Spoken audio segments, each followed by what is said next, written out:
En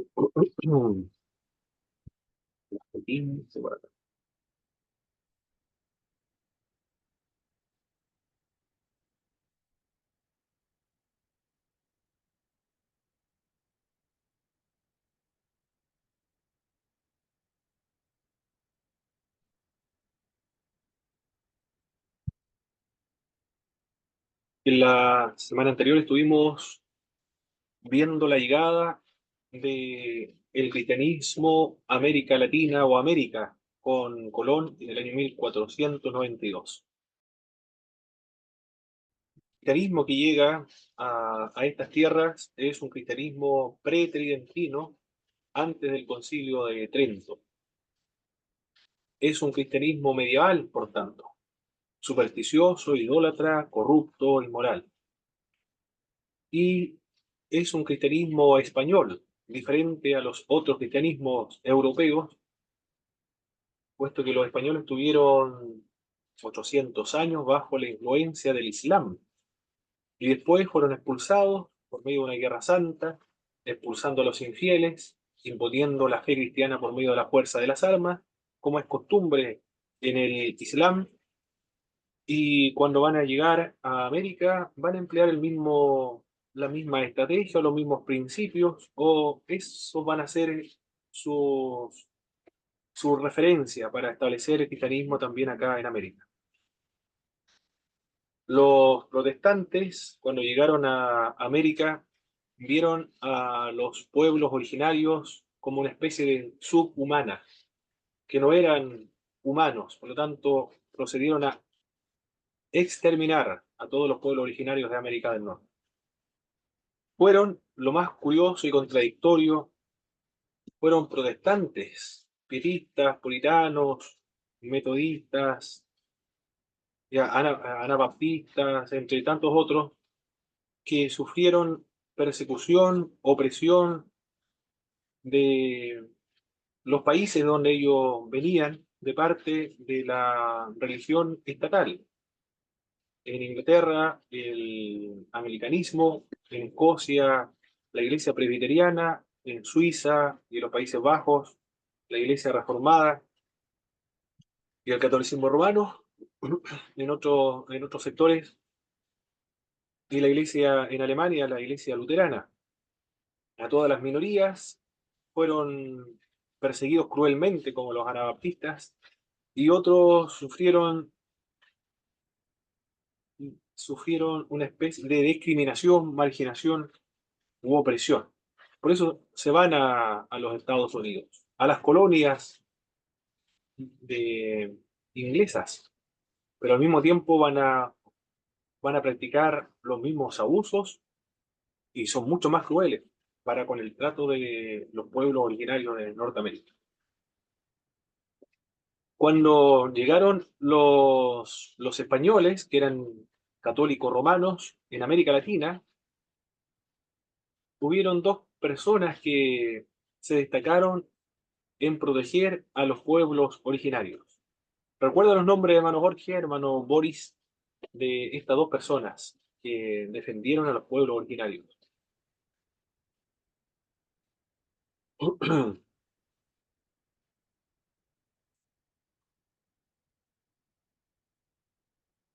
¿Algún nombre que recuerden? ¿Quién pudo haber sido? Por lo menos yo no me acuerdo, profesor. De aquí. Tampoco se acuerda, hermano Jorge. El Fray Bartolomé de las Casas, lo habíamos mencionado, ¿verdad? Y Francisco de Vitoria,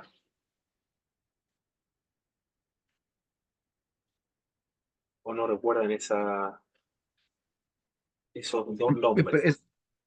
Esos nombres lo vimos como en cuatro clases pasas para eso, ¿no? ¿O fue la clase anterior que vimos esos nombres? Sí, en la clase anterior. En la clase Mm, anterior lo ya. Fray Bueno, en la clase anterior yo llegué atrasado, así que Ah, ok. a lo mejor ahí Ya.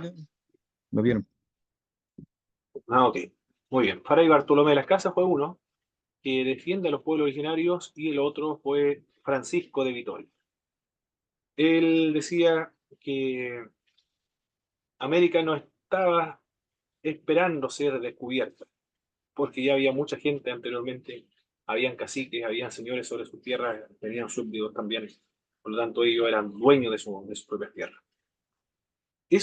Fueron los católicos romanos en América Latina. ¿Y cuándo comienzan a llegar los evangélicos a América Latina? Porque en el norte de América ahí se encuentran los protestantes, pero ¿cómo llegaron los protestantes a América Latina si los primeros en llegar fueron los católicos romanos? Eso es lo que vamos a ver hoy día.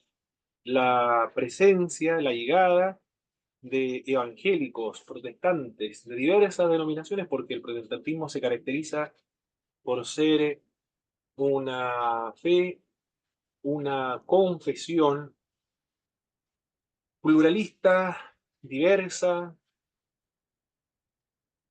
y de multicolores, de muchas raíces, muchos dogmas también, muchas tradiciones litúrgicas.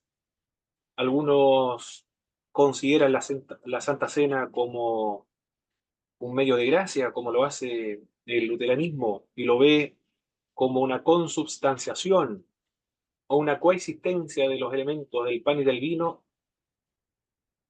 del cuerpo y la sangre del Señor Jesucristo, una coexistencia en ellos, en estos elementos. Y otras iglesias, todas esas son todos protestantes, el luteranismo me refiero. La iglesia reformada, la iglesia presbiteriana, señala que en estos elementos del pan y el vino está espiritualmente presente Jesucristo. Y otras iglesias, como los bautistas, señalan que estos son simbólicos nada más, pero son todas iglesias protestantes.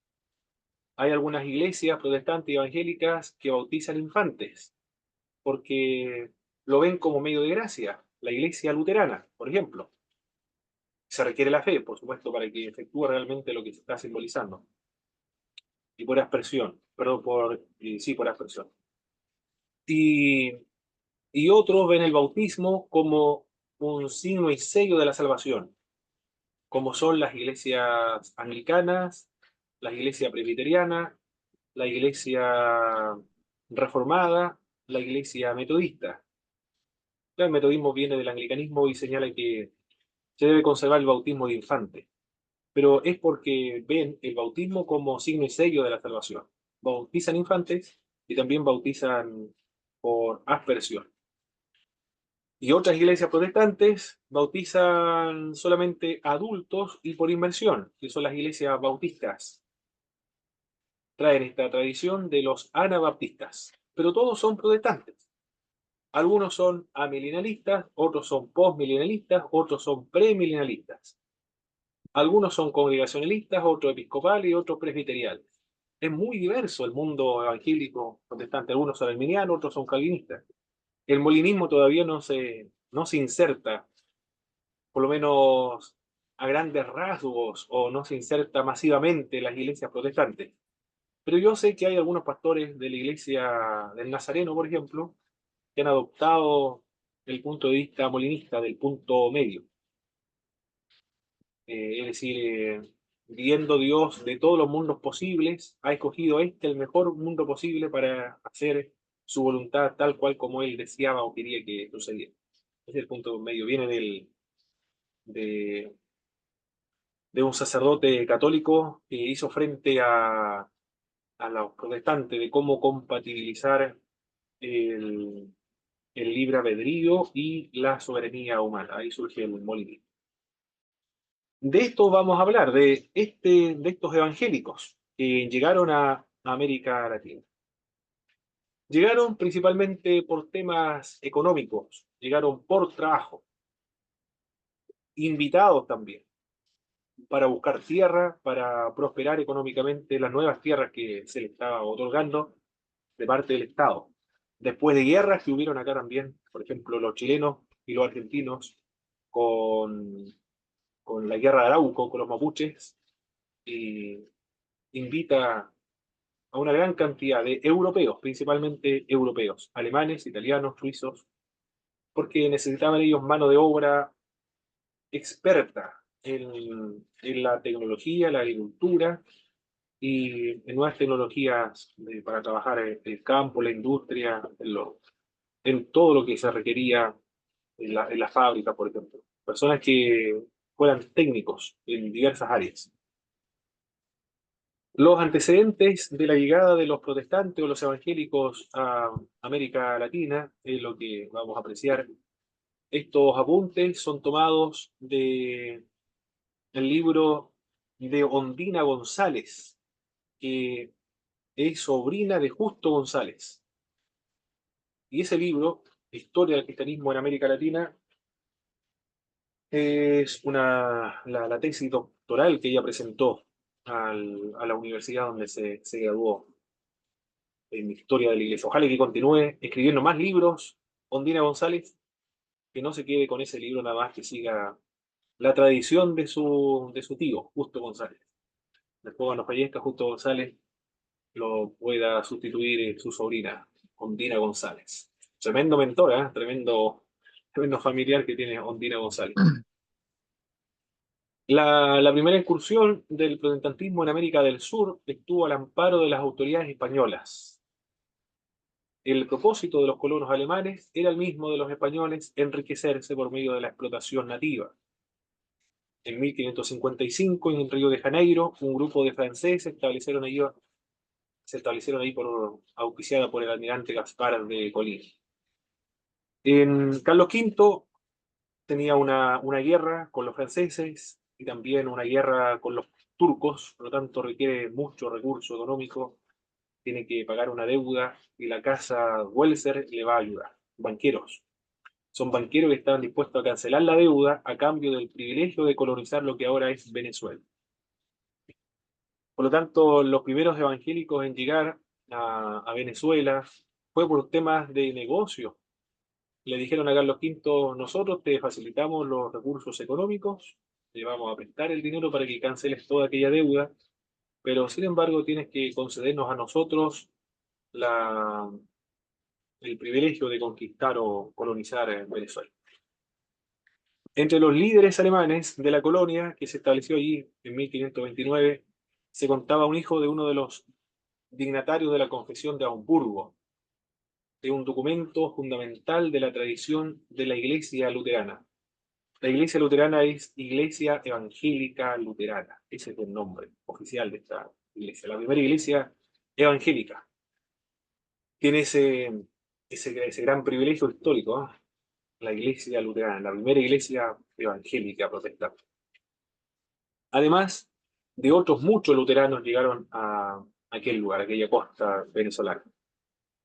Gaspar de Coligny era conocido por sus convicciones protestantes también. Después fue víctima de la masacre de San Bartolomé, donde se masacraron, exterminaron a los protestantes en Europa. Luego llegó un grupo de protestantes suizos y franceses a estas tierras en 1556. Llegó con un contingente de 14 pastores y estudiantes de teología procedentes de Ginebra. Esto ocurrió en el año 1556. Fueron enviados, ellos sí, fueron enviados por Juan Calvino, 1556. Pero esta empresa calvinista en Venezuela fracasó. Durante este periodo colonial, la presencia protestante en América Latina fue esporádica, muy efímera.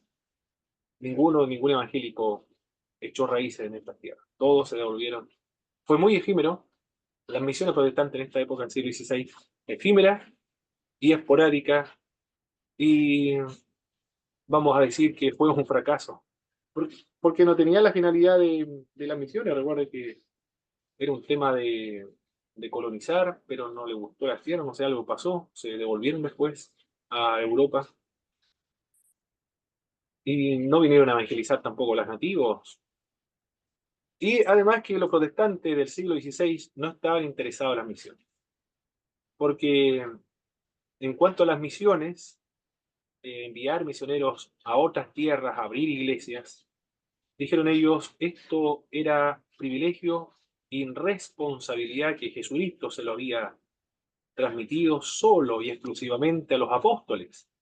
Y ellos cumplieron la tarea de la gran comisión y predicaron el Evangelio en todo el mundo, teniendo como referencia el Imperio Romano. Las fronteras del Imperio Romano era todo el mundo. Después seguía, no seguía nada más. Es decir, había más, pero paganos no interesaba la otra tierra. Eso era el mundo, todo el mundo. Eso ya se cumplió durante la época de los apóstoles y era solamente para ellos y lo cumplieron en su época. No son responsabilidades para nosotros, dijeron los protestantes. Cuando hablamos de protestantes, evangélicos, de iglesias reformadas, calvinistas, no debemos pensar que son la Biblia o son inspiradas, son infalibles. Eh, Nosotros podemos aludir a ellos y sentirnos reconocidos por la gran cantidad de años que existimos como nosotros protestantes, pero somos parte de una iglesia que llevamos 2000 años. En cuanto a la fe cristiana, se remonta a la época desde Abraham, desde ahí, es decir, llevamos más de ¿cuántos años? 5000 años podemos considerar la fe cristiana. Los apologistas dijeron eso, dijeron nuestra fe no es nueva, sino que viene del periodo de Moisés. Por lo tanto, llevamos mucho tiempo, es una religión milenaria, dijeron los apologistas del siglo segundo. Y nosotros también nos remontamos a todo ese tiempo, toda esa es nuestra herencia evangélica. Pero los protestantes no son infalibles. Ya el hecho de ser tan diverso, tan plural, dis- tiene una pluralidad, un multicolor de expresiones evangélicas, ya le está indicando que no pueden ser infalibles. Por lo tanto, ellos, en cuanto a la misión, es raro. Ellos dijeron, nosotros no tenemos, no es responsabilidad para nosotros. Por lo tanto, no se preocuparon de la misión. Fue Guillermo Carey el, el que va a fomentar las misiones transculturales. Pero eso va a ser mucho después, la época del protestantismo no, del siglo XVI. Pero había otra razón por la cual los misioneros los protestantes no se preocuparon de las misiones, fue porque las iglesias se están consolidando, son nuevas. Eso, por una parte, tienen que sobrevivir a la opresión, la persecución y el intento de exterminio. Recuerdo que hubo una guerra de 30 años entre protestantes y católicos romanos, por lo tanto, ellos están sobreviviendo nada más. Entonces se entiende que tienen que luchar por sobrevivir, no van a enviar misioneros a otras partes del mundo. Tienen que primero conservar la vida y después preocuparse de las misiones.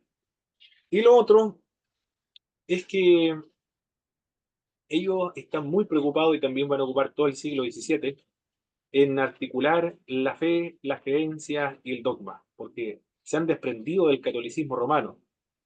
Y eso es lo que los une, siempre unió a los protestantes y evangélicos antes de la Reforma del siglo XVI, el no considerar al Papa como el jefe de la Iglesia. Por lo tanto, los une aquello. Tienen que diferenciarse de alguna u otra manera del catolicismo romano. Pero como ahora es una institución, una organización, tienen que tener también sus dogmas, su artículo de fe, en qué van a creer y los que vengan después tienen que adscribir a esta confesión, a estos artículos de fe, para ser denominados luteranos, anglicanos, reformados, presbiterianos, y después a algunos ni siquiera ya no le va a interesar temas de artículo de fe, solamente lo más elemental nada. Pero en esta época sí, están articulando la fe para saber en qué es lo que creemos, porque ya no somos más católicos romanos, ahora somos luteranos, anglicanos, presbiterianos, reformados, anabaptistas, pero necesitamos perpetuar estas creencias distintivas que, que nos distinga a otros, también a otros movimientos evangélicos. Esas son las tres preocupaciones del protestantismo, eh, por las cuales no van a llevar a cabo las misiones. El, Hubieron también nuevos factores Profesor, políticos y económicos. Sí, hermano Boris. ¿podría repetir cuáles fueron los tres propósitos del protestantismo por el cual no llevaron a cabo las misiones? Así en grandes rasgos, ¿sí? Sí, me alargué mucho. La primera era porque tenían que sobrevivir. Y lo otro, definir el dogma, segundo. Y el tercero no era responsabilidad para ellos, sino para los apóstoles y para ellos, los apóstoles del siglo primero. Esas son las tres razones. Las dos primeras Hermano pueden ser, Pablo, las Ya, dos primeras son justificables, pero la otra ya es un error hermenéutico. ¿Sí, hermano Jorge? en qué podríamos diferenciar la manera que llegó el Evangelio, el protestantismo a América, de la diferencia con los católicos? Bueno, tenemos que primero llegó a América el catolicismo, ¿verdad? Y después viene lo que es protestante, pero ¿qué otras diferencias podríamos ver de cómo llegó una y cómo llega otra? Diferencias. Los españoles llegaron para la evangelización. Eran la colonización, conquista y evangelización. Eso a nivel católico. No había una separación entre ellos. Ellos venían a evangelizar, a, a conquistar, a colonizar, conquistar, a traer la cultura europea o española. Cultura, colonización y evangelización. Esos son los tres elementos que recuerdo con los cuales llegaron los españoles. Los protestantes, la primera llegada de protestantes vinieron por trabajo, por mano de obra. No vinieron a evangelizar originalmente. Algunos sí, como Diego Thompson, por ejemplo, pero Diego Thompson, su trabajo no echó raíces tampoco, porque anduvo, hay un dicho que dice el que poco aprieta, no, el que, ¿cómo es?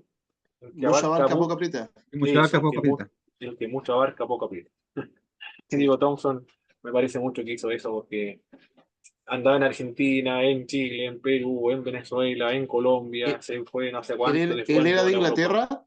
Sí, de Inglaterra. Pero estaba un año aquí, un año allá, otro año acá y después se fue a Europa. Recorrió toda América, todo el mundo recorrió. pi- Y al final no hizo, no Picada hizo por todos nada. lados. Claro, nos picaba por Picada por todas todos lados. partes. No, para echar raíces hay que ir a un lugar y morir allí. Como lo hacen los misioneros. Van a vivir y van a dedicar toda su vida y van a sepultar su cuerpo ahí donde trabajó. Y ahí echa raíces y se perpetúa la experiencia, la fe. Pero Diego Thompson no, él no anduvo. Él hizo un trabajo, sí, sin embargo, pero fue contratado bien, por trabajo, pero al mismo tiempo aprovechó la oportunidad de sembrar la fe por medio de la enseñanza bíblica, pero la Iglesia Católica sepultó todo tipo de vestigio de presencia evangélica, por lo menos en esa época, cuando en el año 1818 llegó a estas tierras, pero fue muy, muy efímero. La presencia evangélica acá en América Latina durante esta época, efímera y esporádica también, fue un fracaso. Después, cuando llegue más adelante, Diego Thompson, por ejemplo, ya por lo menos son unos intentos. Un intento son como una cabeza de puente, se le llama, para que comience a llegar el Evangelio. Para el desarrollo económico, dijeron, bueno, hay nuevos factores políticos y económicos. Para el desarrollo económico se requiere mano de obra y la mano de obra vendrá de la inmigración. Por tanto, se debe fomentar la libertad religiosa, dijo un argentino de un partido liberal, Juan Bautista Alberdi. El único prócer de la patria latinoamericana que se oponía a la unión de la Iglesia con el Estado era Simón Bolívar. Estaba muy avanzado Simón Bolívar, ¿eh? El gran Simón Bolívar, prócer de los pueblos latinoamericanos de la parte norte de América, de la América Latina. Todo lo demás, como eh, Bernardo Higgins, por ejemplo, o San Martín también, estaban a favor de la unión Iglesia y Estado. después de la independencia americana comenzaron a fomentar la inmigración.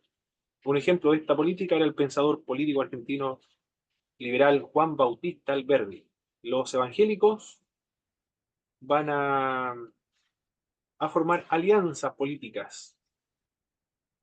En Chile, estoy hablando de un libro de Juan Rodrigo Ortiz Retamal. Juan Rodrigo Ortiz Retamal. Él es un historiador de la Iglesia Evangélica en Chile. Este es el libro. Si alguien quiere profundizar en la historia de la Iglesia Evangélica en Chile, este es un libro de consulta muy importante. Juan Rodrigo Ortiz Retamal. De disidentes a Canuto se llama, ¿no? Exactamente, de disidentes a Canuto. Una obra muy importante para conocer la historia de los evangélicos en Chile. Es un teólogo, estudió en la comunidad teológica, me parece mucho, pero es ¿Cómo se llama el autor, profe? Juan Rodrigo Ortiz Retamal, de la editorial Parousia. Pero también lo está publicando Centro de Estudios Evangélicos Pentecostales de Concepción, Hualpén. El CEP. El CEP se llama la institución que preside Luis Orellana. Y él habla en este libro de las alianzas políticas de los evangélicos. Se aliaron con los liberales de la época aquí en Chile, después con los radicales, con los masones y con los artesanos. Muy buena obra de Juan Rodrigo Ortiz Retamal. De la Iglesia Adventista del Séptimo Día. Él siempre tiene Facebook, siempre está subiendo, se abrió una iglesia adventista en tal lugar, en Punta Arenas, en Coyhaique, del día sábado, de los misioneros, pastores de la iglesia adventista. Hermano Pablo, ahí tengo una Sí, duda. ¿La iglesia adventista, bueno, es una iglesia hermana nuestra o es una secta? ¿O hay dos que son no, el mismo nombre? no, la iglesia adventista del Séptimo Día es una iglesia protestante, una iglesia evangélica. La característica que difiere a todas las otras iglesias es del día sábado. Ellos descansan y guardan el día sábado. No porque Ya, sea pero ellos parte no son de la ley, sino porque ellos dicen que y- se y- remonta desde el Edén. Profesor, ellos no son de la profeta Elena de White, no, Ellos sí, ella es estoy la fundadora, confundido. Elena Harmon ¿Sí? de White. Sí, ella es la fundadora. Y la otra profesor, diferencia, pero sí, tengo entendido que ellos no creen, por ejemplo, ellos no creen en el infierno, no lo creen en la Trinidad, parece que tampoco creen. Tienen varias diferencias doctrinales con nosotros. O sea, yo no sé, yo tengo mis dudas, o sea, no sé, no es mm, por ya la contra, pero yo tengo mis dudas que sean iglesias evangélicas del protestantismo. bueno, la otra diferencia, aparte del día sábado, es Por el tema de los alimentos. la escatología. Esa es la otra diferencia. Son Son post-tribulacionistas, sí. post-tribulacionistas. Mm. Pero millennialistas, son millennialistas sin embargo, ¿ah? Son premillennialistas en ese sentido. Premillennialistas y post-tribulacionistas. O post-millennialistas. Ahí tengo la duda de si son post-millennialistas o no. No, también son post, las dos son post. Ah, post-millennialistas y post-tribulacionistas. Mm, Y claro. en cuanto al infierno, creen en la aniquilación de las almas. Es decir, es Claro. como cuando van a arrojar Como lo te- un palo al fuego y después el fuego se desintegra, pero la felicidad perpetua de los creyentes. mm. Y eso Y sería en el todo. tema en el tema de la Trinidad que creen ellos creen en la Trinidad, ¿o no? Sí, es una iglesia fundamentalmente trinitaria. Parten de allí como todas las otras iglesias protestantes. Y solamente eso. No hay ninguna otra diferencia con el... Bueno, el tema escatológico de la tribulación, ellos van a ser los perseguidos. Y la persecución se basa está muy obsesionado en eso del, del decreto dominical, creo que se llama, o la ley dominical, eso, la ley dominical. Se va a dictar una ley mundialmente para descansar el día domingo, y todos los que no descansen el día domingo van a ser perseguidos. Y ellos van a ser los perseguidos. La gran tribulación es la gran persecución contra la iglesia adventista del séptimo día. Pero eso sería la, la diferencia con las otras iglesias protestantes, pero son evangélicas, son de tradición wesleyana, metodista, de John Wesley, en cuanto a temas de, de soteriológico, por ejemplo, son wesleyanos o arminianos. La salvación se pierde, es posible la apostasía, Cristo murió por todos, bueno, lo mismo punto de vista arminiano.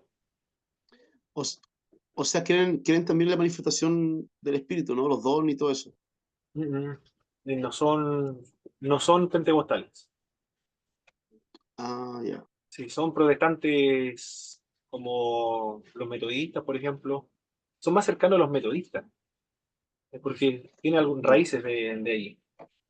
Y por eso son postmilenalistas, porque algunos dicen John Wesley nunca se definió. John Wesley era muy práctico, no le interesaba tema ni escatológico, ni el tema de la predestinación. Era muy, muy práctico. Algo que nos ayude para la vida diaria y a vivir santamente en este mundo. Y por lo tanto, no se preocupó si Cristo venía antes, después, ni escribió. Algunos dicen, sin embargo, que era postmilenalista.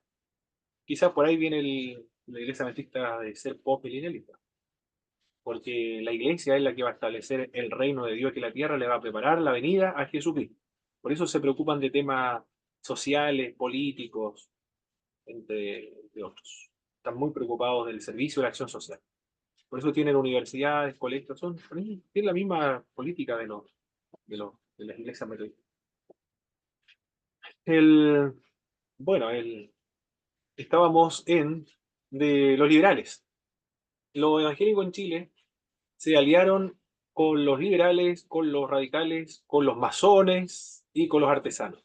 Todos los movimientos sociales con la finalidad de poder, de alguna manera, sacudirse la opresión, el estigma, la discriminación del catolicismo romano. Están luchando contra el predominio católico romano. Y para poder luchar contra aquello tenían que liberarse con todos aquellos que tenían el obstáculo o consideraban el catolicismo romano como un obstáculo.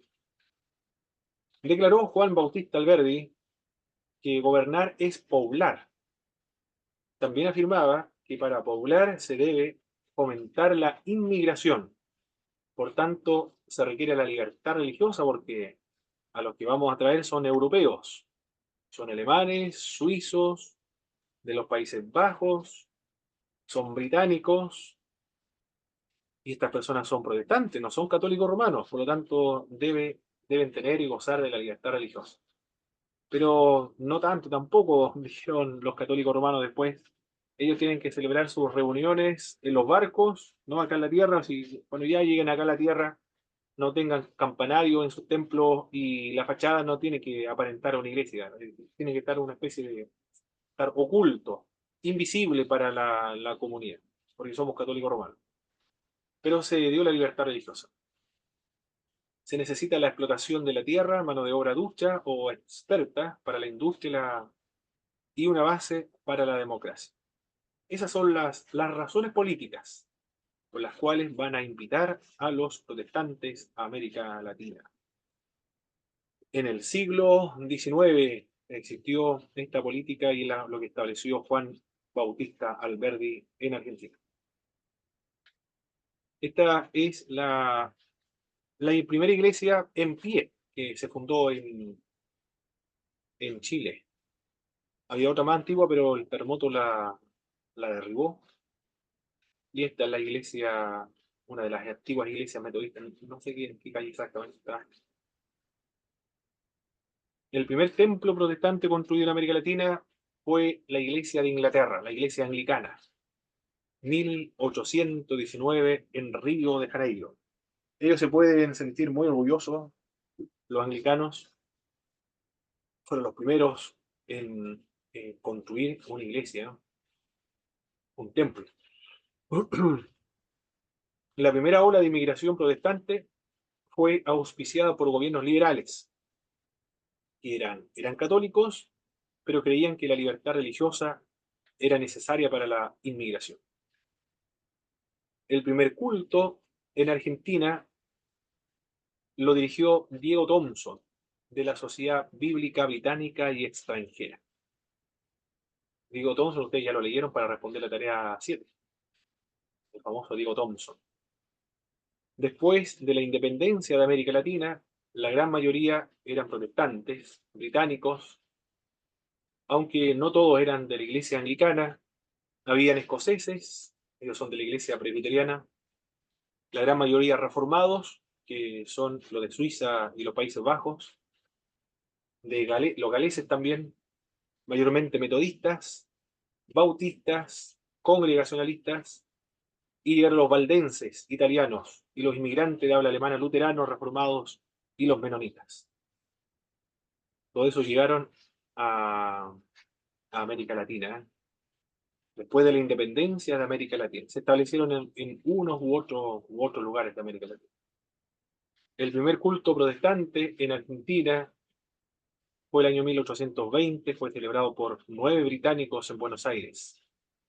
Y la primera iglesia se estableció en el año 1830 en Argentina. Los anglicanos se establecen en Venezuela en 1834, en Chile en el año 1837, en Uruguay 1840, Costa Rica 1837, en el Perú 1849. Estos fueron los primeros inmigrantes protestantes. Los valdenses. ¿Quién eran los valdenses? Una iglesia muy antigua. Aquí en Chile no hay valdenses, deberían, también tienen que haber venido acá a Chile, ¿eh? No les gustó la tierra, parece. En Argentina hay una No, iglesia valdense, parece. sí, en Argentina, en Uruguay, claro. Pero me hubiese gustado tener acá, ver, ir a un culto de una iglesia, ¿cómo serán? Bueno, Claro. son, son calvinistas muy estudiosos, pero me gustaría verlo, porque una iglesia del año 1100 y tanto, son 400 años antes de la Reforma Protestante de Martín Lutero, existe esta iglesia protestante. Eran del siglo XII, decimos segundo, huyeron a las montañas de Italia al sur de Suiza estos grupos. En el siglo XVI, después de 400 años, claro, 400 años, recibieron noticias de la Reforma y adoptaron la teología reformada, o la teología calvinista. Luego que la población comenzó a aumentar, las tierras cultivables comenzaron a disminuir. Al mismo tiempo, las malas cosechas se vieron en la necesidad de una emigración muy planificada. Falta de espacio territorial para la agricultura, tuvieron que emigrar. El primer grupo llega a Uruguay en el año 1856. Ahí sí, en Uruguay hay bastante tierra, muchas tierras cultivables, fértiles, grandes planicies. No hay muchos cerros en Uruguay. Hay mucha agricultura en este país. Bueno, tienen bastante territorio, lugares fértiles, hartas llanuras también, o planicies. Los que vivían ahí eran los charrúas, y en su época, en esta época tiene el siglo XIX, reunieron a todos los charrúas en una cancha y los mataron, los fusilaron a todos, a niños, a jóvenes, adultos, ancianos, los exterminaron a todos. No hay charrúas en Uruguay. Conversando con los pastores de Uruguay, cuando fui a Izum en el año 2011, pues, recuerdo, se sentían muy mal los pastores, ¿eh? Le producía mucha tristeza, nostalgia, se sentían como culpables de haber matado, asesinado, o haber cometido un genocidio con- contra los charrúas. Decían los argentinos, los paraguayos, incluso en Paraguay hay dos idiomas oficiales, el guaraní y el español. Los chilenos también tienen varios grupos indígenas, en Perú, Uruguay, Bolivia y otros países, pero solamente los uruguayos no hay pueblo originario, porque los mataron a todos. Se sentían muy mal por eso. Bueno, llegaron ahí a esta tierra, al Uruguay, y en el año 1888 fundaron un liceo que fue la primera escuela de esa naturaleza en las zonas rurales del país, y la primera en admitir tanto a varones como a mujeres en Uruguay. En 1901, los valdenses van a emigrar hacia el otro lado del Río de la Plata, a Buenos Aires. Se establecieron en Argentina. En 1826, los valdenses comenzaron a enviar a sus pastores a la Facultad Evangélica de Teología de Buenos Aires, conocida después como el Instituto Superior Evangélico de Estudios Teológicos, o más conocido como el ICEDET. Lástima que el ICEDET de Buenos Aires, una institución de alto nivel académico, ¿eh? Y también se destacó por tener la biblioteca del Cono Sur, de toda América Latina, o sea, el Cono Sur tiene que haber sido la biblioteca más voluminosa, más grande y especializada que existía en la región. Pero lamentablemente cerró el ICEDEC por falta de problemas económicos, por falta de estudiantes. Eso fue el problema. Los que sostenían el ICEDEC eran los valdenses, los metodistas, los luteranos, no sé si los reformados presbiterianos, pero esta iglesia sustentaba en el ICD de Buenos Aires. Pero después ya no habían estudiantes, entonces tuvieron que cerrar, lamentablemente. Ahí enseñaba Miguel Bonino, Nancy Bedford, ahí se educó el profesor Osvaldo Fernández Giles. Nancy Bedford y Miguel Bonino fueron los que asesoraron la tesis del profesor Osvaldo Fernández Giles. Ya falleció este año, lamentablemente, de la iglesia presbiteriana. Esa biblioteca fue traspasada a una universidad allá en Buenos Aires. Por lo menos los libros no se han perdido, están ahí para ser consultados. Son pocos, ¿eh? Lamentablemente no crecen mucho esta iglesia. Parece que se encerraron en sí misma o no tienen una labor como lo hacen las iglesias pentecostales o neopentecostales o carismáticas que tienen la fuerza, la energía, la motivación, la obsesión por evangelizar, por predicar el evangelio a los inconversos. Pero estas iglesias protestantes se encierran en sí mismas, tratan de profundizar su fe en ellos mismos, pero no comparten la fe con otros, al parecer. Por eso es que no crecen. O quizás también son otros, más sociales y políticos, cambios estructurales. En cambio, nosotros los pentecostales vamos a predicar el evangelio a los inconversos para que se conviertan. Por eso que crecen las iglesias pentecostales y carismáticas. Ahora están diciendo que crecen más los carismáticos o los neopentecostales que las iglesias pentecostales, ¿eh? Pero hay una razón, mis hermanos, que ellos están predicando de acuerdo a las necesidades, los intereses y lo atractivo de la sociedad posmoderna, que es el individualismo, el éxito, la competitividad y, y el éxito material. Entonces las iglesias neopentecostales predican eso y la gente va a escuchar lo que quiere oír. Por eso crecen. Pero el evangelio de la prosperidad, pues. Ujú. Claro, claro, por eso. En cambio Claro, obvio, nosotros, si les dicen, ven aquí, va a ser prosperado, va a ser rico, obviamente que van a ir. ¿A quién no le gusta escuchar que van a ser prosperados? claro, exacto, por eso crecen. En cambio nosotros predicamos que se arrepientan, que se crucifiquen con Cristo, que se nieguen a sí mismos, que se santifiquen. Entonces no es muy atractivo el mensaje. Bien, los inmigrantes luteranos ahora. Bueno, me da tristeza los valdenses, ¿eh? Lo aprecio mucho, lo respeto mucho, no los conozco mucho. Bueno, yo sé que son, ahora se habla la reforma o la doctrina calvinista, pero por la historicidad que ellos tienen. Eso me produce mucho respeto y admiración por esta iglesia, porque Mm, son del siglo XII, 400 años antes de la reforma, estamos hablando. No creía lo mm. mismo que en la época de la reforma, por supuesto, pero tienen sus raíces ahí. Sí, son iglesias, wow, no, ya 500 años, ya mucho más todavía, más de 500 años de existencia. Son Ellos pequeños, fueron, pero... ¿Sí, Manoli? ellos fueron los que fueron fundados por Pedro Baldo, ¿no es cierto? Exactamente, por Pedro Baldassio. Así Ah, es. ya. Ellos le llamaban los pobres de León. Parece, no recuerdo mucho. No, Ah, sí, me parece que parece que sí, le... parece que sí, Ah, parece que sí. Exactamente. Yo me acuerdo que mi amigo decía, me hablaba de los valdenses, albigenses, los cátaros, protestantes antiguos. Claro, al estudiar la iglesia cristiana, ahí escuché, ahí, leí acerca de estos pueblos, de esta gente. Los albigenses, profesor, ellos, sin embargo, no eran protestantes porque tenían evionista, dualista, de la reencarnación, ¿no? No eran protestantes evangélicos, era una secta, pero los valdenses sí eran evangélicos. ¿qué otro grupo evangélico existieron antes de la Reforma, aparte de los valdenses?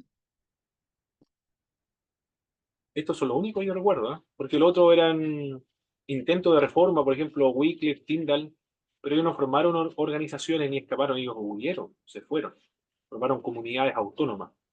Pero los otros Mm. eran todos, Tyndall, Wycliffe, Hus, todos eran miembros de la Iglesia Católica. No fundaron otras instituciones eclesiásticas. Fue Martín Lutero la primera institución, después la anglicana y después comenzaron a aparecer las otras. Los luteranos, entonces, el primer contingente organizado de inmigrantes alemanes a América Latina, llegó a Brasil en el año 1824. Siguieron una política de exterminio a los indígenas que se oponían a los colonos, bajo la justificación de que era una especie subhumana y por las autoridades del país que lo veían como seres inferiores. Qué lástima, los alemanes, las iglesias luteranas exterminaron, cometieron un genocidio contra los pueblos originarios de Brasil. Y lo fomentaron también las autoridades políticas porque lo consideraban como seres inferiores. Ya en el siglo XIX ya estaba latente esto que se va a manifestar posteriormente en el siglo XX con Hitler, ¿ah? De la pureza de la raza o la superioridad racial. O quizá hay que investigar más, leer más o estudiar más de los alemanes que creían en esta época, pero estamos en el periodo de la evolución, de la teoría de la evolución de la especie. Quizá estos libros también llevaron a pensar a estos alemanes que eran evangélicos a esta teoría, a considerarla como una lucha racial y hay una superioridad sobre los otros, por lo tanto se justifica el exterminar a la población originaria de Brasil. Pero eso hicieron los protestantes, los luteranos. A principios del siglo XXI, la Iglesia Evangélica de Confiscado Luterana de Brasil tenía como 1 millón de miembros. Creció bastante, ¿eh? No todos eran alemanes o inmigrantes alemanes. También se dedicaron a la evangelización en Brasil. Aquí en Chile, la Iglesia Luterana sirve solo para los alemanes, no se ha extendido hacia la población de manera fervorosa o intencional, o no han dedicado esfuerzos a la evangelización. Tiene la finalidad que en Chile de conservar la cultura y la tradición alemana. Son una especie de iglesia de trasplante nada más, no con finalidades misioneras. Un hermano contaba en la ciudad de Temuco, recuerdo cuando hacía clase allá, que estaba muy desmotivado de ir a la iglesia, cansado de caminar en la fe cristiana en la iglesia donde él participaba. Entonces comenzó a recorrer varias iglesias y en una oportunidad, en esos estados decaídos espiritualmente, visitó la iglesia luterana que estaba en Avenida Alemania. Y llegó, nadie lo saludó, nadie le dio la bienvenida. Todo lo que el culto se desarrolló totalmente, integralmente en alemán. No entendió absolutamente nada de lo que dijeron ahí. Pero muy frío, dijo el hermano. El, bueno, pero sin embargo, la iglesia luterana hacen cultos en alemán y en castellano, ¿eh? Por lo menos para las nuevas generaciones, también en culto en castellano. A veces, pero acá siempre la mayoría son en alemán. En el año 1834, 400 alemanes se establecieron en Venezuela. En Argentina, en el año 1845, fundaron sus propias iglesias, organizaron sus escuelas y otros instrumentos con la finalidad de conservar las tradiciones y la cultura religiosa. En Chile, los primeros alemanes eran en general personas de clase media, eran mercaderes, profesionales que se establecieron en Valparaíso. Estos grupos colaboraron con los anglicanos y como resultado se estableció un cementerio protestante, porque los católicos eran exclusivos para ellos, aquí en Chile. Y los protestantes, cuando morían, no debían contaminar la sepultura católica porque eran herejes, eran del diablo. Pensaban que el protestante estaba poseído por el diablo e incluso estando muerto ya, iban a atormentar a los otros difuntos católicos que estaban al otro lado. Establecieron un muro también en el cementerio general, un muro bien, bien grande de cemento, de hartos ladrillos para impedir que el espíritu del hereje, que era protestante, fuera a molestar a los difuntos católicos romanos. ¿Qué le parece, mi hermano, la, la imaginación de los católicos de esa época? Impresionante. Bueno, parece que todavía no se desligaban del todo el fetichismo y todas las cosas esas del catolicismo medieval. Exacto, ahí se entiende, ¿eh? Se entiende. Porque Sí. ese cristianismo llega a América Latina. Claro que el espíritu del difunto hereje iba a pasar, iba a molestar al otro difunto católico, claro, pero totalmente supersticioso. Ujú. En 1848 llegó el primer contingente a Chile, después llegó otro contingente en el año 1883. El primer contingente en 1848 en Valparaíso. De ese grupo de Valparaíso se fueron luego a Valdivia, a Corral, y después de Corral, en el año 1856, desembarcaron acá en el astillero de Melipulli, en Puerto Montt.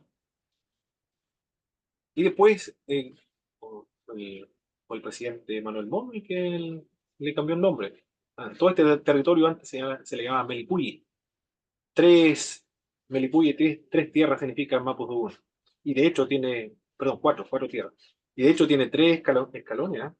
El nombre muy preciso que le dieron los mapuches antiguos de esta tierra.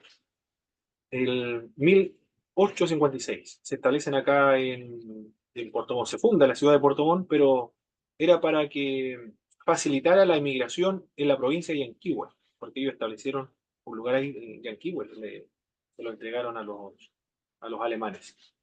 Después llegó en el año 1933 otro contingente, antes de que, en la época de la guerra, no, un tiempo antes de comenzar la Segunda Guerra Mundial.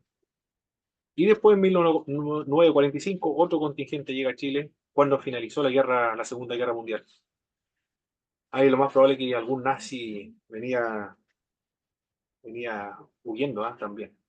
Pero esos fueron cuatro contingentes: 1848, 1883, 1933, 1945. Todos, la gran mayoría de la iglesia luterana, que eran alemanes.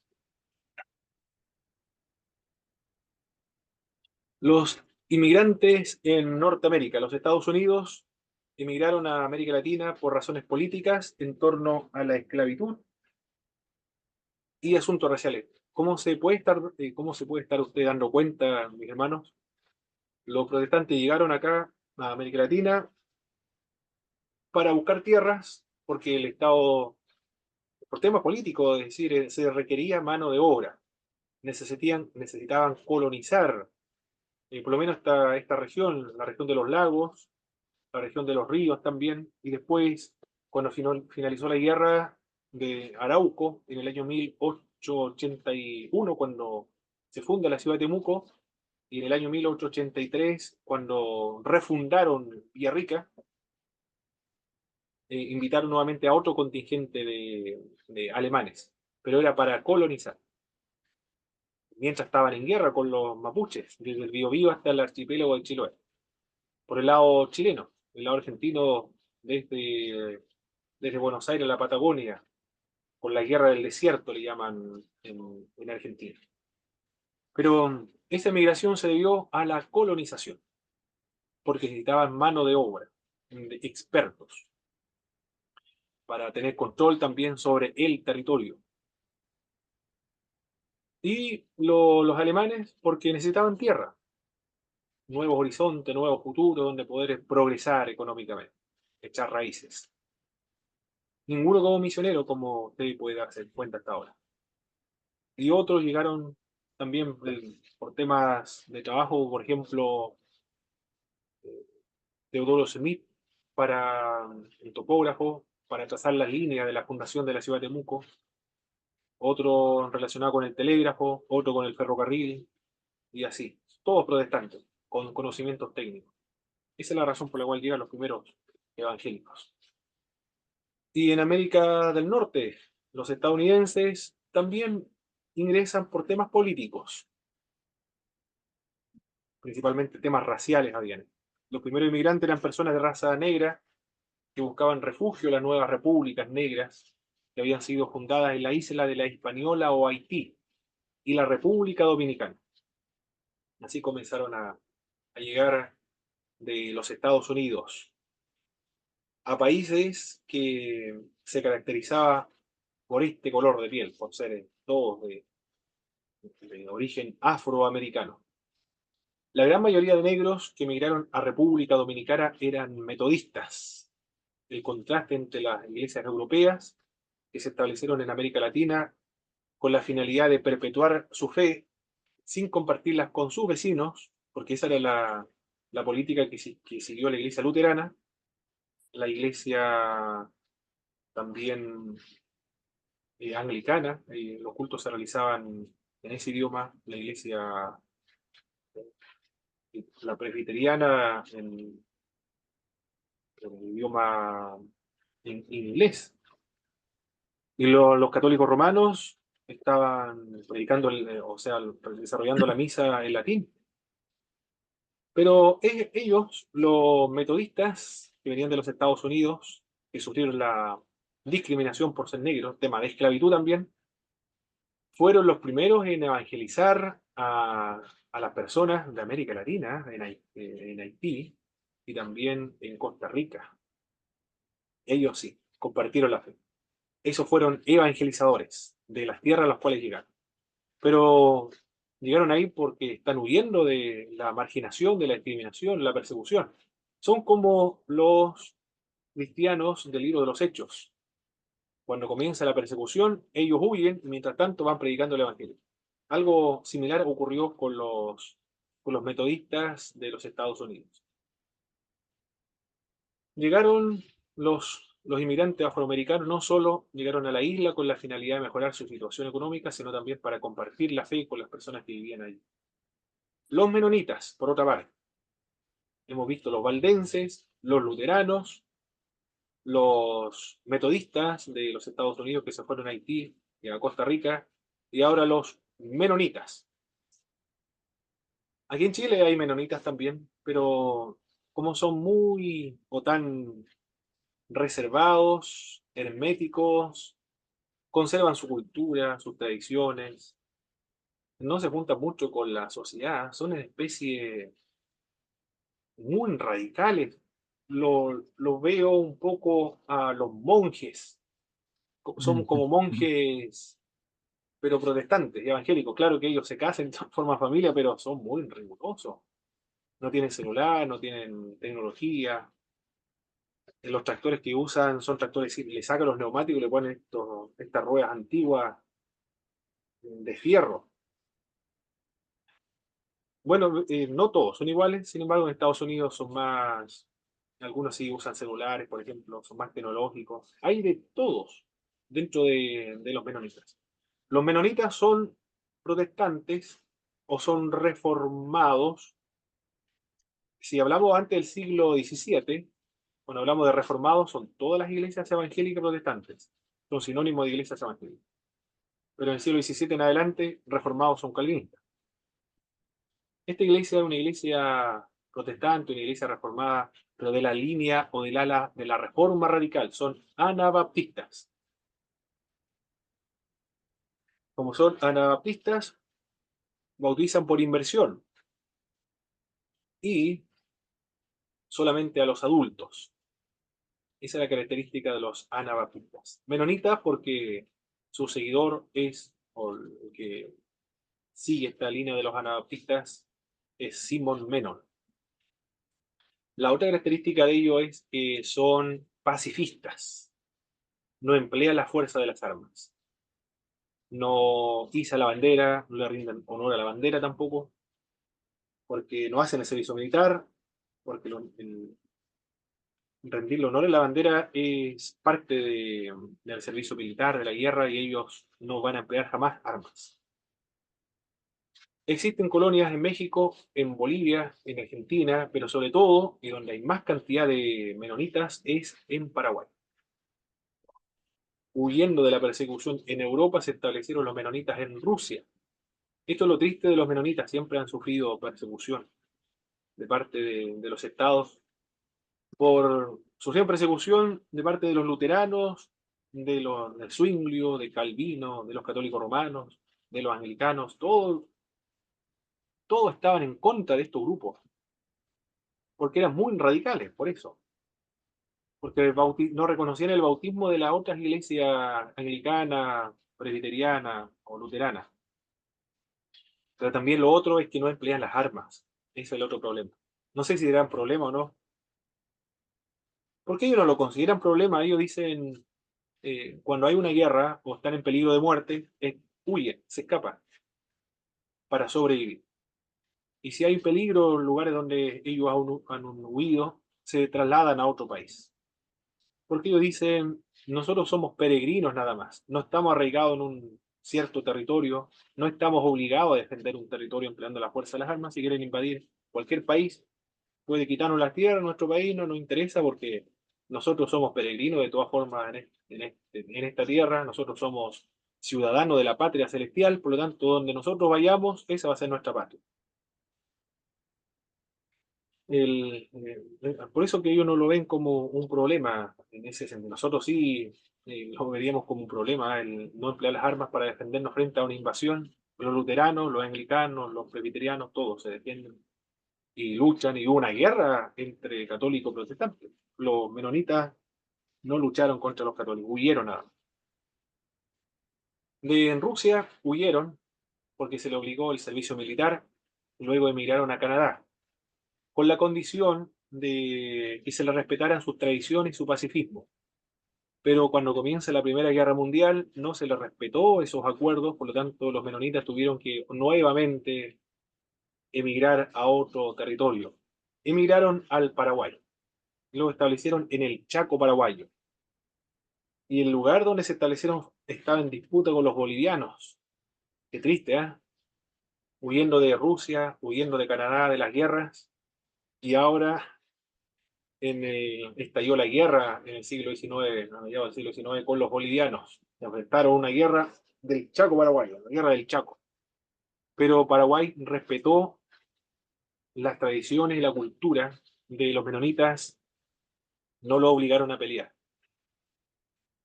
Pero se ganaron el respeto de todas las tradiciones, se, se ganaron el respeto, la admiración de los paraguayos, porque hicieron obra de beneficencia, se ocuparon de todos los heridos de la guerra, también atendieron a los que habían sido desarraigados de esta guerra. En Paraguay establecieron escuelas, clínicas, centro para tratar la lepra, programas para enseñar nuevos métodos agrícolas. Tienen una universidad, una facultad de teología menonita en Paraguay, y esta facultad de teología y esta universidad está acreditada por el Estado de Paraguay. Son muy tecnológicos en cuanto a la agricultura, a la leche, a la ganadería. Son realmente extraordinarios en Paraguay. No todos son igual en todas partes. Por ejemplo, en Bolivia no se le enseña, por ejemplo, la enseñanza media, universidad, no está presente. Solamente lo elemental para poder desenvolverse en el trabajo del campo y el catecismo que ellos le enseñan, la educación, incluso es en el idioma del alto alemán, el alemán antiguo que nadie entiende. Es muy terrible la situación de los menonitas bolivianos. En Paraguay es otra cosa, sin embargo. Trajeron a los guaraníes a la región del Chaco. En el año 2000 se informa que en Paraguay habían 24.000 indígenas en 12 asentamientos principales, que estaba a cargo de los menonitas. La mayoría de ellos cerca de las más antiguas colonias alemanas. Unos 8.500 de ellos habían sido bautizados como miembros de la comunidad menonita. Se ganaron los menonitas a los indígenas paraguayos, ¿eh? A los pueblos originarios, guaraní de todos los indígenas que hay en Paraguay. Hay una oposición, sin embargo, a esta política de los menonitas de parte de algunos, de otros pueblos originarios del Paraguay. Dicen que los menonitas lo que están haciendo es robándole la cultura de los pueblos originarios, lo están convirtiendo a los menonitas. Bueno, existe esa pugna en esta tierra. Pero ellos evangelizaron, ¿eh? No se guardaron la fe para ellos, evangelizaron también, por lo menos, a los pueblos originarios. Pero están dando muy buen testimonio ahí en Paraguay.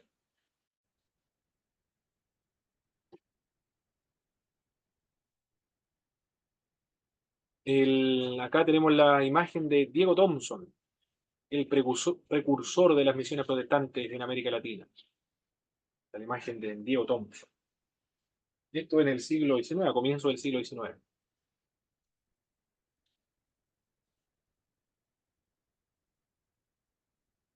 Existían dos posturas entre los misioneros europeos y norteamericanos en el siglo XIX sobre la evangelización latinoamericana. A uno les parecía que la América Latina ostentaba un catolicismo oscurantista, un cristianismo más pagano que cristiano. Otros, principalmente los anglicanos, consideraban las misiones en América Latina como proselitismo. No lo veían con buenos ojos la evangelización en América Latina porque era robarle almas a los católicos romanos. A pesar de eso, sin embargo, llegaron evangélicos a América Latina. Algunos vinieron contra la corriente de sus respectivas misiones, como por ejemplo Weiss, a finales del siglo XIX, de la Iglesia Alianza Cristiana Misionera. Él se autofinanció para establecer la Alianza Cristiana Misionera en América Latina, en Chile, en Temuco se estableció una imprenta, la primera imprenta que funcionaba en toda América Latina para la promoción, la impresión de literatura protestante. Y William Taylor, por otra parte, también no lo financiaba la Iglesia Metodista, él mismo se autofinanciaba e invitaba a misioneros de los Estados Unidos, pero que tenían que ser bivocacionales, predicar el Evangelio y al mismo tiempo ser capaces de sustentarse económicamente. Porque la Iglesia Metodista, los anglicanos o cualquier otra iglesia evangélica no va a financiar a los misioneros en América Latina porque dijeron ellos, ya está cristianizada América Latina, los esfuerzos van a ser para otras tierras. Antes de eso hubo uno, Diego Thompson, que es el precursor de las misiones protestantes en América Latina, era un escocés, representante de la sociedad escolar británica y extranjera, proponía implantar el método lancasteriano. ¿A qué se refiere el método lancasteriano, hermano Jorge y hermano Boris? Yo no tengo ni la más mínima idea, profesor, sinceramente.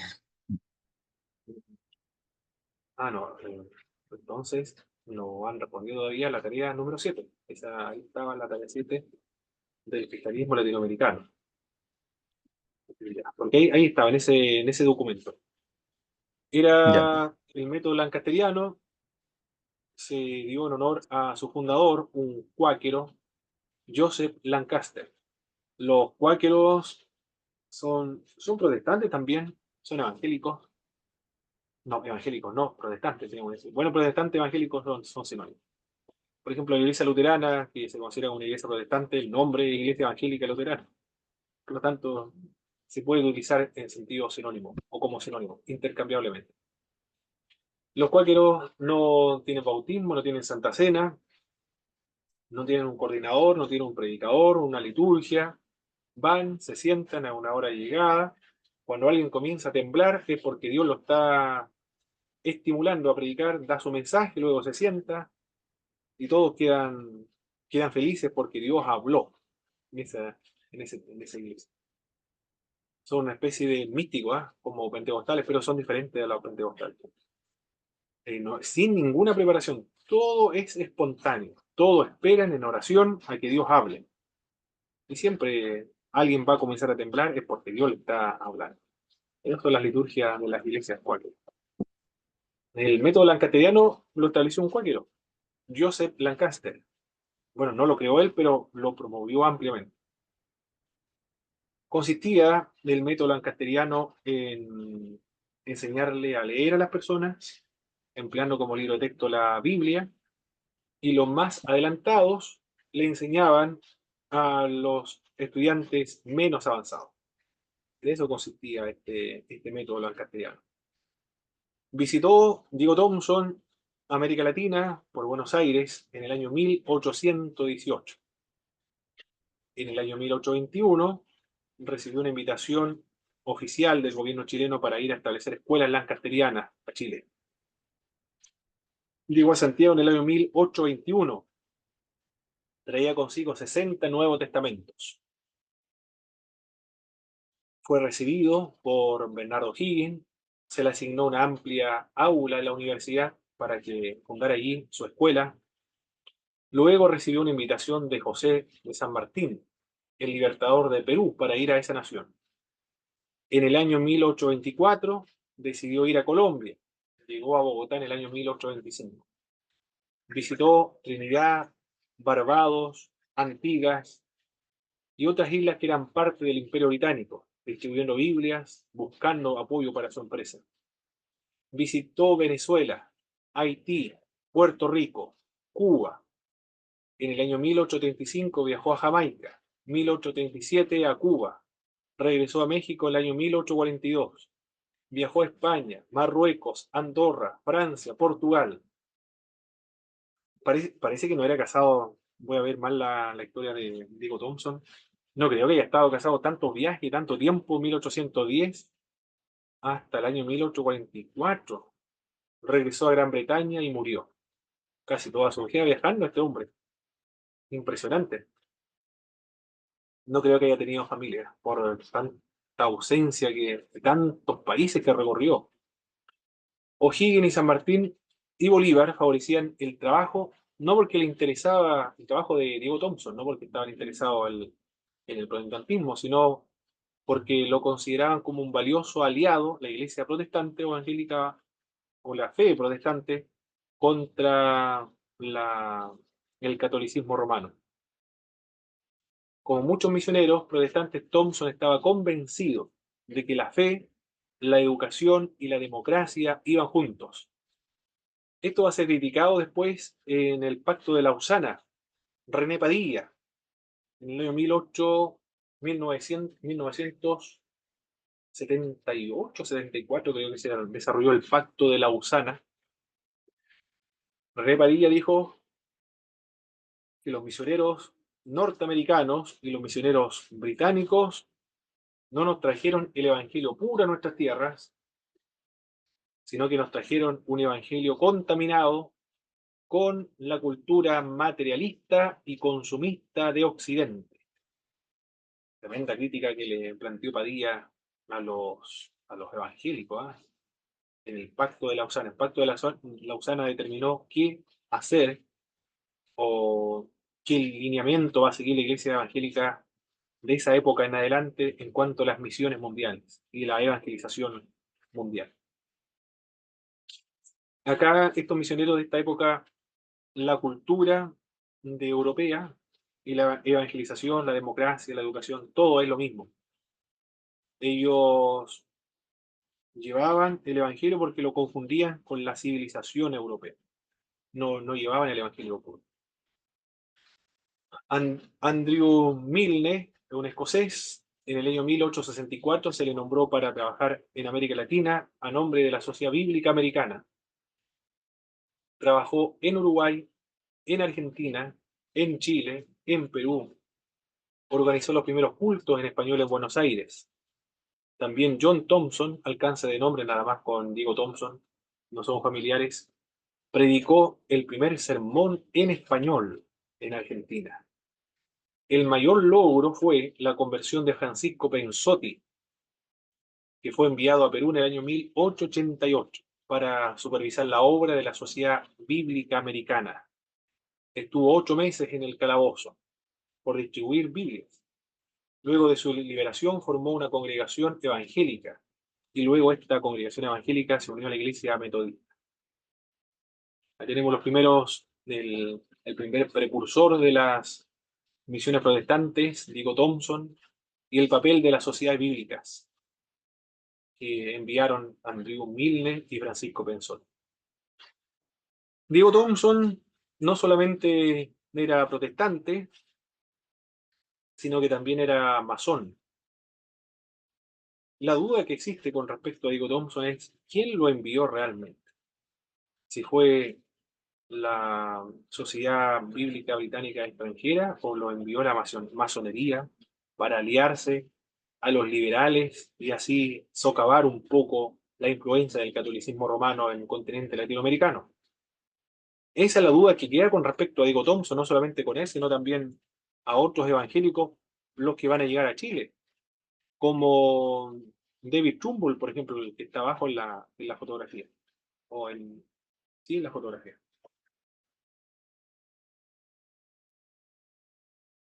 Así llegaron los evangélicos a Chile, por temas políticos, por temas económicos, por trabajo, porque el Estado necesitaba mano de obra, colonizar el sur de Chile, la parte centro-sur de Chile también. El caso de Diego Thompson, para, para enseñar a leer a los pueblos que se habían recién independizado del catolicismo de España, y para socavar de alguna manera la influencia o el predominio del catolicismo romano, pero al mismo tiempo era de la masonería. Quizás había una relación entre la masonería Lautaro con la misión o la masonería a la cual pertenecía Diego Thompson.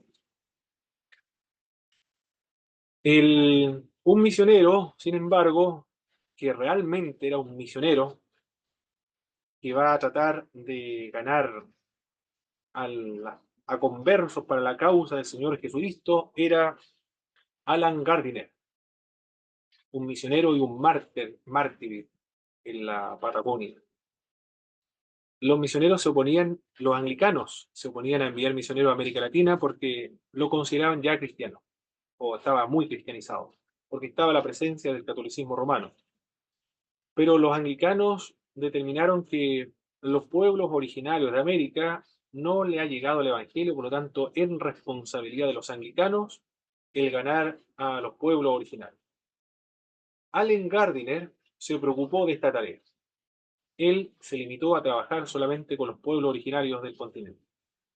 Era un capitán de un navío británico. En 1838 recibió el llamado de Dios de ir a predicar a Tierra del Fuego. Un llamado de Dios, un despertar de Dios en el corazón. Con otros 7 misioneros desembarcaron en Tierra del Fuego. Tenían provisiones por 6 meses, pero las provisiones lamentablemente nunca llegaron.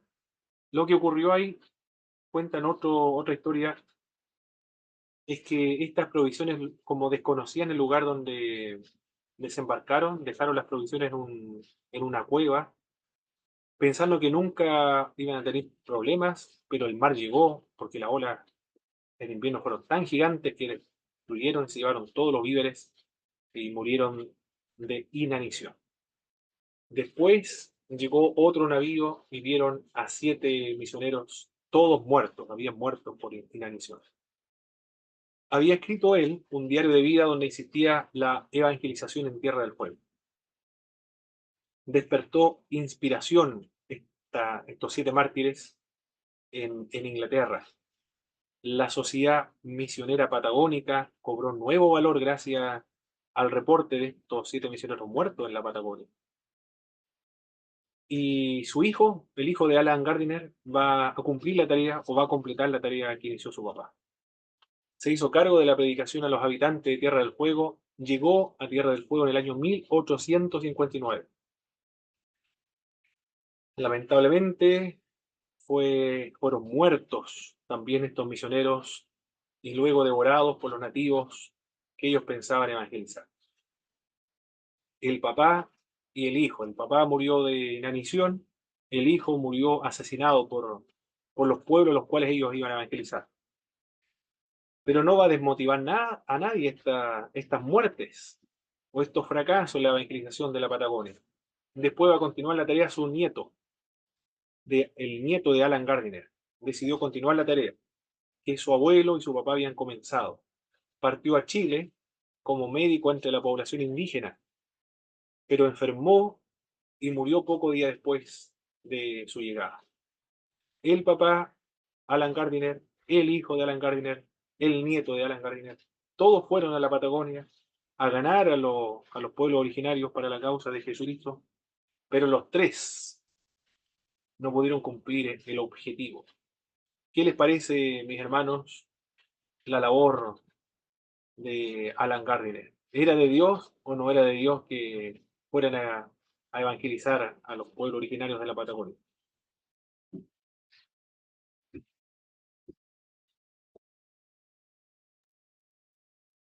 Bueno, yo creo que la voluntad de Dios es que el Evangelio sea proclamado en todas las naciones, o sea, hasta el último de la tierra, como dijeron los apóstoles, o sea, como dijo el Señor. Entonces, que bajo ese criterio, yo creo que estuvo bajo la voluntad de Dios el evangelismo hacia o sea, los de la Patagonia. Correcto, correcto. Lo pregunté porque recuerdo cuando di esta materia, alguien dijo, eso no era de Dios porque si hubiese sido de Dios hubiesen tenido resultados positivos y se hubiese convertido la gente. Quizás no era el momento. Pero gracias a estas muertes de 3 generaciones, la Sociedad Misionera Patagónica aún existe, pero bajo otro nombre, la Sociedad Misionera Sudamericana. No van a evangelizar solamente la Patagonia, sino sudamericana, toda América Latina, Sudamérica. A través de los años ha apoyado la labor misionera en la Patagonia, el Chaco, los mapuches, los mequitos de la costa caribeña de América Central. Por lo tanto, lo que ellos sembraron lo están cosechando ahora los siguientes, que son parte de esta sociedad misionera sudamericana. Y entre la población mapuche en la región de la Araucanía están muy fuertes en el sector de Cholchol.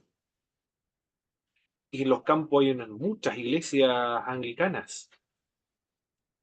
Los cultos son pentecostales, pero todos anglicanos en ese sentido son iglesias carismáticas. Un profesor que tuve en Fratela, Andrés Casanueva, era un antropólogo, un pastor de la iglesia anglicana, misionero de la iglesia anglicana igual, trabaja en la región de la Araucanía con los mapuches, se limita a trabajar con los mapuches. La ciudad tiene una iglesia muy pequeña, pero trabaja muy fuerte con los mapuches y con los pueblos originarios de Cuba. Siempre está trabajando con los pueblos originarios, porque sigue la misma tradición, ¿no?, de la iglesia anglicana, trabajar con los pueblos originarios del continente latinoamericano. En la segunda parte vamos a seguir trabajando con David Trumbull. ¿Quién era David Trumbull? Y después vamos a continuar con el Concilio Vaticano II, los cambios que se produjeron, la teología de la liberación, entre otros. Ahora vamos a descansar una media hora